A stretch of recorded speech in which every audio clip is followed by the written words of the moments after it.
ఇక వీడియో కూడా ఇదుడిగా ఏది అక్కడ బ్రహ్మనాయుడు అని బొల్ల బ్రహ్మనాయుడు ఆంధ్రకు సంబంధించినటువంటి ఒక మాజీ ఎమ్మెల్యే ఈ హైదరాబాద్కు వచ్చి ఒక నకిలీ పత్రాలు సృష్టించి సుమారుగా 1000 కోట్ల రూపాయలకు సంబంధించినటువంటి ల్యాండ్కి ఎసరు పెట్టిన వీడు. ఇగో ఇట్లా ఒక్కటి కాదు రెండు కాదు బయటపడ్డటువంటి ఒకటి రెండేమో వందలు జరుగుతూ ఉన్నాయి. ఇట్లా ఇదంతా ఎవరి ప్రోద్బలంతో జరుగుతుంది? దీని వెనకాల ఉన్నటువంటి వ్యక్తులు ఎవరా అంటే ఇక్కడ ఉన్నటువంటి నాయకులే, ఇక్కడ ఉన్నటువంటి అధికారులే. లేకపోతే అతనికి అంత ధైర్యం ఎక్కడిది? హైదరాబాద్కు వచ్చి హైదరాబాద్లో ఉంటూ హైదరాబాద్ భూములని తెలంగాణ భూములని కబ్జా పెట్టేందుకు ప్రయత్నం చేసిందంటే ఎంత గనులు వాళ్ళు.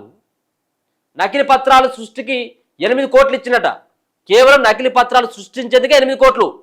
ఈ 8 కోట్లు దేనికి ఇచ్చినాడంటే 1000 కోట్ల రూపాయలకు సంబంధించిన ల్యాండ్ను కొట్టేయడం కోసం. 1000 కోట్ల భూకుంభకోణం సూత్రధారి రాధాకృష్ణకి ఇచ్చిన ఏపీ మాజీ ఎమ్మెల్యే బొల్ల బ్రహ్మనాయుడు. పరారీలో ఉన్న బొల్లా కోసం 4 పోలీసు బృందాలు గాలింపు. రాధాకృష్ణపై 9 క్రిమినల్ కేసులైనాయట. ఉద్యోగాలు ఇప్పిస్తామంటూ పలువురిని మోసం చేసిన వైనం. హైడ్రా కమిషనర్ సంతకం కూడా ఫోర్జరీ చేసిందట. కేసు వివరాలు వెల్లడించిన డీసీపీ.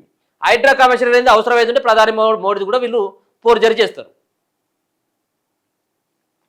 1000 కోట్ల రూపాయల కుంభకోణానికి పాల్పడినట్లు ఆరోపణలు ఎదుర్కొంటున్న ఏపీ మాజీ ఎమ్మెల్యే బొల్లా బ్రహ్మనాయుడు అందుకు అవసరమైన నకిలీ పత్రాలను సృష్టించడం కోసం లాయర్ రాధాకృష్ణకు 8 కోట్లు ముట్టజెప్పినట్లు షేర్లింగంపల్లి డీసీపీ చింతమనేని శ్రీనివాస్ తెలిపారు. ఈ కుంభకోణంలో బొల్లా ప్రమేయంపై పక్కా ఆధారాలు లభ్యమయ్యాయని, దీని గురించి బయటపడగానే ఆయన ఫోన్ స్విచ్ ఆఫ్ చేసి అజ్ఞాతంలోకి వెళ్లిపోయారని చెప్పారు. పరారీలో ఉన్న ఆయన కోసం 4 ప్రత్యేక బృందాలు రంగంలోకి దింపాయన్నారు. ఆదివారం ఆయన సైబరాబాద్ కమిషనరేట్లో మీడియా సమావేశం ఏర్పాటు చేసి ఈ కేసు వివరాలు వెల్లడించారు. తాము ఏ భూమికి సంబంధించి కొనుగోలు ఒప్పందం చేసుకుంటున్నామో అది ప్రభుత్వ భూమి అని తెలిసి కూడా బ్రహ్మనాయుడు దాన్ని అక్రమంగా సొంతం చేసుకుని యత్నం చేశారని, నకిలీ జీవోల సంగతి ఆయనకు తెలుసని డీసీపీ స్పష్టం చేశారు.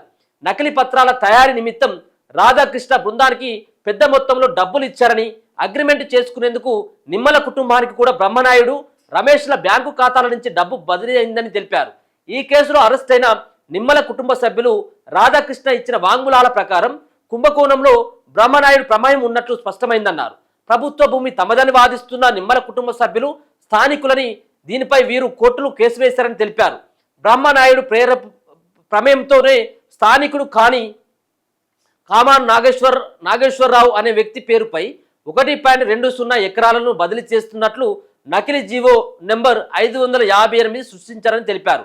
బ్రహ్మనాయుడితో పాటు పరారులో ఉన్న మరో 4 కోసం వేట కొనసాగుతుందన్నారు. బ్రహ్మనాయుడును అరెస్టు చేసేందుకు పల్నాడు ఎస్పీతో నిరంతరం సంప్రదింపులు జరుపుతున్నామని, ఏపీ పోలీసుల సహకారం కూడా తీసుకుంటామని వెల్లడించారు. ఇక ఈ కుంభకోణాన్ని ముందుండి నడిపించిన కీలక సూత్రధారి నకిలీ జీవోల సృష్టికర్త రాధాకృష్ణను, అతనికి సహకరించిన అతని డ్రైవర్ను పోలీసులు ఇప్పటికే అరెస్టు చేశారు. అతన్ని విచారించగా విస్తుపోయే విషయాలు వెలుగులోకి వచ్చినట్లు తెలిసింది. మోసాలే ప్రవృత్తి అట. లాయర్గా ప్రాక్టీస్ చేస్తున్న రాధాకృష్ణ మోసాలు చేయడమే పనిగా పెట్టుకున్నట్లు డీసీపీ తెలిపారు. సచివాలయంలో ఐటీ శాఖలో అదనపు కలెక్టర్గా పనిచేస్తున్నానని చెప్పి పరిచయాలు పెంచుకునేవారని, అర్హత లేకున్నా తన పేరు ముందు డాక్టర్ అని పెట్టుకున్నారని చెప్పారు. తన పలుకుబడితో ప్రభుత్వ ఉద్యోగాలు ఇప్పిస్తానని ప్రచారం చేసుకుని రాధాకృష్ణ పలువురిని మోసం చేసినట్టు వెల్లడించారు. ఆయన తెలిపిన వివరాల ప్రకారం ఎక్సైజ్ ఇన్స్పెక్టర్ ఉద్యోగం ఇప్పిస్తారని చెప్పి ఒకరిని మోసం చేసిన కేసులో అంబర్పేట పోలీసులు 2015లో రాధాకృష్ణను అరెస్టు చేసి జైలుకు పంపారు. అలాగే సచివాలయం అటెండర్ ఉద్యోగం ఇప్పిస్తారని చెప్పి వెంకటాచార్య అనే వ్యక్తి నుంచి 18 లక్షలు వసూలు చేసి మోసగించారని రాధాకృష్ణపై నల్గొండ 2 టౌన్ పోలీస్ స్టేషన్లో కేసు నమోదైంది.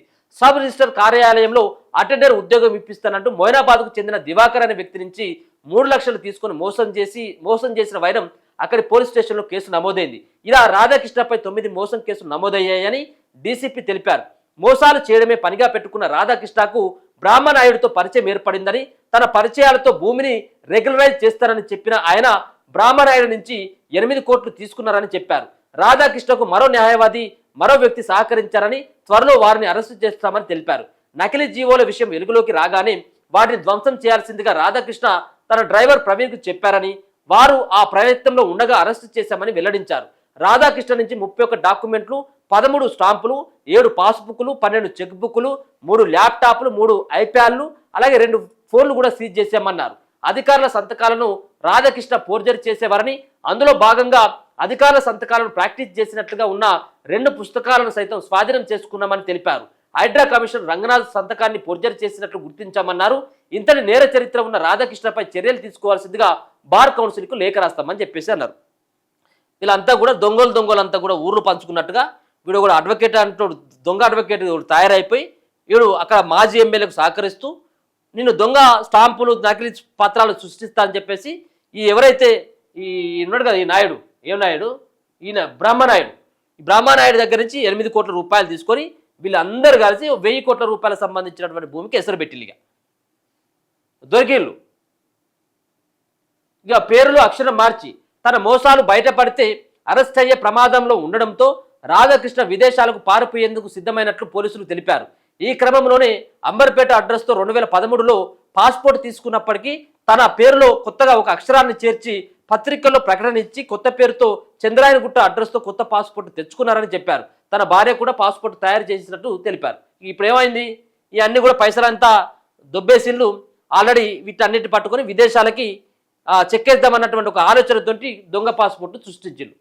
చూడిగా ఇవన్నీ కూడా వివరాలన్నీ కూడా ఫోన్లు, ల్యాప్టాప్లు, వీళ్ళ దగ్గర నుంచి ఉన్నటువంటి డాక్యుమెంట్లు, స్టాంపులు ఇవన్నీ కూడా పోలీసులు స్వాధీనం చేసుకున్నారు.